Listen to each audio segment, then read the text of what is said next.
ছেন operator Shahid সাহেব, তাকে নিয়ে আমরা যাচ্ছি ভাঙ্গা বাবলাতলায় একটি দুর্ঘটনা কবলিত বাস উদ্ধারের অভিযানে।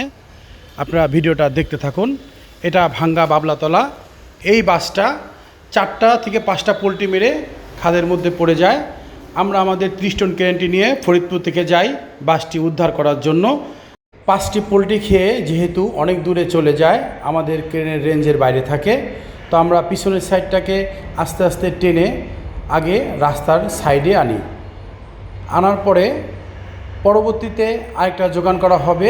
এটা 4 হুক দিয়ে এবং 4টি বেল দিয়ে সুন্দরভাবে যোগান করা হলো।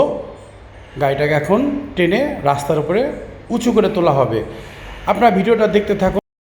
যেহেতু এটা একটা পরিবহন দ্রুত উঠানো যায় না, কারণ 4 সাইড দিয়ে ভেঙে চলে যেতে পারে, মালিকের ক্ষতি হতে পারে। তো আমরা গাড়িটাকে সুন্দরভাবে আস্তে আস্তে ঘোরানোর চেষ্টা করতেছি এবং গাড়িটা এখন ঘুরে গেল।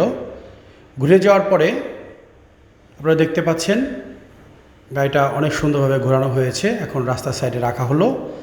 এখন কিভাবে বা কোনখানে রাখলে রাস্তাটা জাম বাঁধবে না বা গাড়িটা কোন দিকে যাবে সেটা জানা হচ্ছে, এবং সেই দিকে আমরা গাড়িটাকে ঘুরিয়ে রাস্তার উপর রেখে দিব। সবাই অধীর আগ্রহে, আশেপাশে অনেক জনগণ দাঁড়িয়ে আছে গাড়ি উঠানো দেখার জন্য, এবং এখন সিদ্ধান্ত হলো যে গাড়িটা ঘুরিয়ে রাস্তার ডান দিকে রাখা হবে।